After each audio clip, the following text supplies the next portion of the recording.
ভাই নীল ভাই, নীল ভাই, নিচে এক আপা আপনার জন্য দাঁড়ায় আছে। আল্লাহ কি সুন্দর, পরীর মতো। কেডা উনি? হ।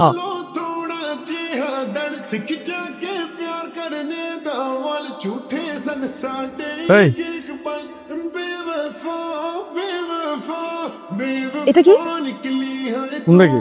তুমি রেডি হয় না মনে কেন? আরে পিচ্ছিটা বলো, তুমি আগে 10-15 মিনিট ধরে নিচে ওয়েট করতেছো, তাই তো আমি তাড়াহুড়ো করে নামলাম।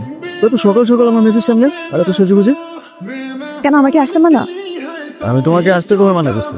আর আজকে তো আমাদের দেখা করার কথা ছিল না, তাই তো আমি কাপড়গুলো সব ভিজায় রাখছি। আমি কি কোনোভাবে তোমাকে ডিস্টার্ব করেছি নীল? হ্যাঁ, তুমি আমাকে ডিস্টার্ব করবে কেন? তুমি কখন আমাকে ডিস্টার্ব করতে পারো? না, এটা তোমার জন্য। দেখো তো শার্টটা কেমন হয়েছে। শার্ট? বাহ, নীলের জন্য নীল শার্ট খুব সুন্দর হয়েছে, থ্যাংক ইউ। বাবা খুব মজা না? তুমি কি প্রায় এখানে খাও? প্রায় খাই মানে কি? আমি সবসময় খাই, এটা তো আমার ডাইনিং হল।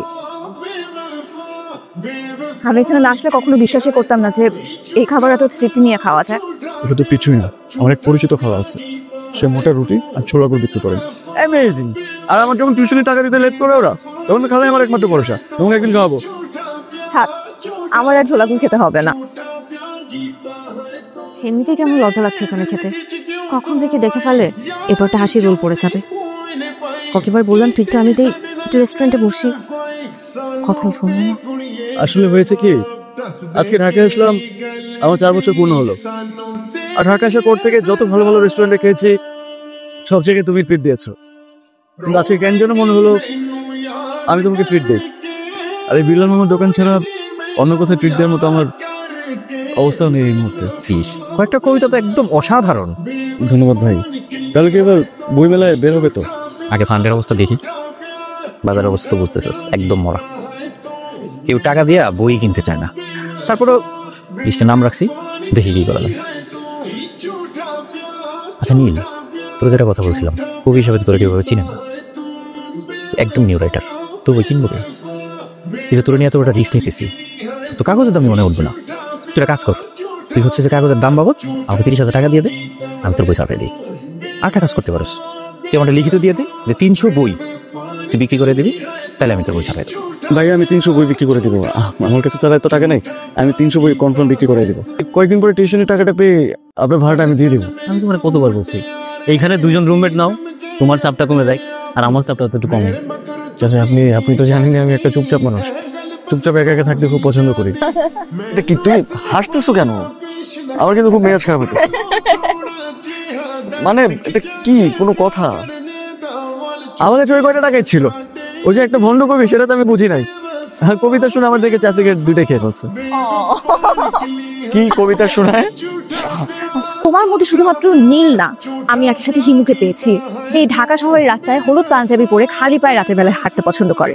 আমি পেয়েছি একজন মিসির আলীকে, যে নিজের পরীক্ষা বাদ দিয়ে আমার পরীক্ষার সময় আমারই বাসার নিচে এসে দাঁড়িয়ে থাকে। আমি খুঁজে পেয়েছি এমন একজনকে যে খুব মজা করে টমেটো সস দিয়ে ডিম ভাজি খেতে পছন্দ করে, এবং শুধুমাত্র তার পছন্দের হিরো দুপুরবেলা ওই মাছ দিয়ে টমেটো খেতে পছন্দ করে বলে সে নিজেও সেভাবেই খাওয়া দাওয়া করে। বিয়ে হবে, তারপর বিয়ের পর আমরা ছেলে কোথায় সংসার পাবো। তাই? তাহলে তো খুব ভালোই হয়, ঘরে বসে বৃষ্টির ঝুমঝুম শব্দ শুনতে পারবো। তোর বৃষ্টি খুব পছন্দ না? হ্যাঁ, বৃষ্টিটা খুব বেশ ভালো লাগে। ঠিক আছে, তাহলে যখনই আমাদের মধ্যে কোনো ঝগড়া হবে তখন আমরা দুজন একসাথে বৃষ্টিতে ভিজবো, কিন্তু সে ঝগড়া বাড়াবো না। তোমার সাথে এমনি তো ঝগড়া বলা হবে না, কেন বলো তো? তুমি যে মিষ্টি একটা মেয়ে, আমি বেটির সাথে ঝগড়া করলে তোমাকে মিষ্টি লাগে। তুমি কি করে জানো? তোমার সাথে কখনো আমি ঝগড়া করি না। এই জন্যই তো। তুই যা। কি হয়েছে? তুমি কাঁদতেছো কেন? বসো, এদিকে বসো। কি হয়েছে বলো। বাবা আমার বিয়ে ঠিক করেছে, এটা নিয়ে বাবার সাথে রাগারাগি হয়েছে, আমার ভীষণ মন খারাপ হয়ে গেছে, তাই আমি চলে আসছি বাসা ছেড়ে। তুমি খাইছো কিছু? এই কথা শুনে কারো গলা দিয়ে খাবার নামে? আচ্ছা আমি বুঝতে পারছি, আগে আমরা কিছু খেয়ে নেই। আমি খিচুড়ি রান্না করছি, একটা ডিম আছে, ওটা ভাজি করে আমি নিয়ে আসতেছি। আমরা আগে খাই, তারপর বসে কথা বলি, ঠিক আছে? বসো, আমি নিয়ে আসছি।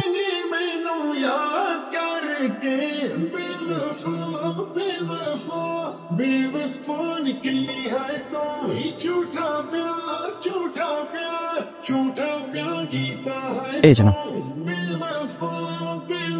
তুমি 3 দিন আছে আমার দিন লাগবে না, আমি এমনিতে শুধু খিচুড়ি খেতে পারবো, তুমি খাও। বললেই হলো না, হাফ তোমার হাফ আমার, 50-50 শেয়ার।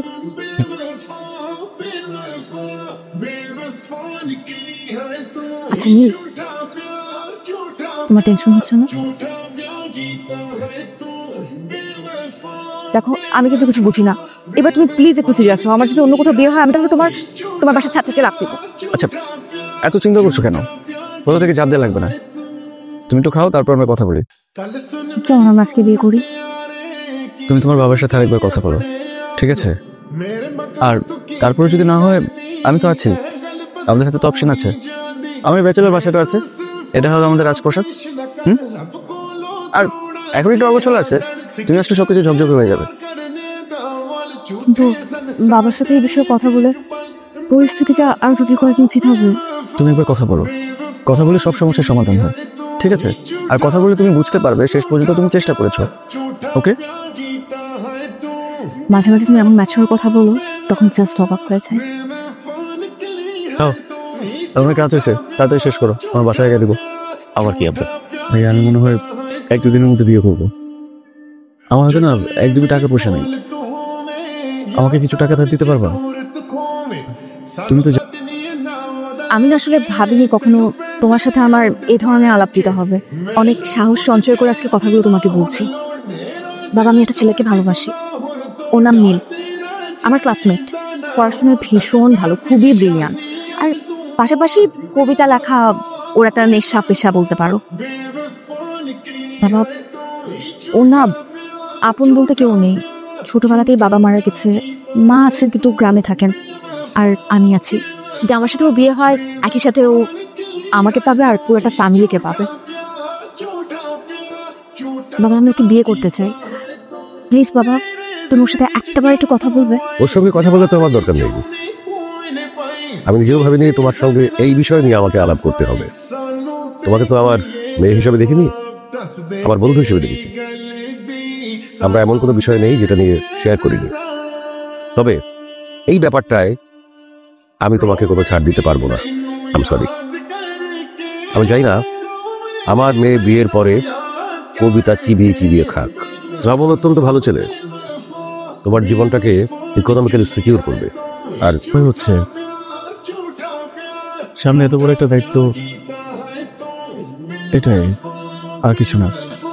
অবশ্যই একটু ভালো লাগছে, সারা জীবনের জন্য তোমাকে পাবো।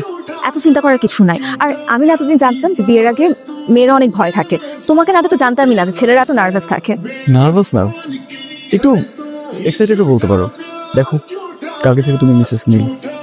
আচ্ছা ভাইয়া, শোনো না, দেবা একটু নীলকে ডেকে দাও না। ভাই তো কালকে রাতে ব্যাগ ট্যাগ গুছে তালা মালা মেরে গেছে গা, আমি তো কাপ নিতে এসেছি।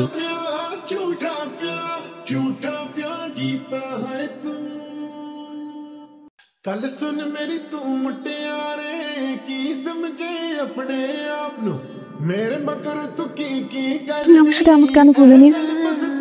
আমাকে কেন ঠকালে? কিছুটা বললো না, আমি সব শেষ করে তোমার কাছে ফিরছি সারা জীবনের জন্য। ফোনে চার্জ ছিল না, তাই কল দিতে পারিনি। মা মারা যাওয়ার পর আমার মাথা কাজ করছিল না, তাই তোমাকে কিছু জানাতে পারিনি।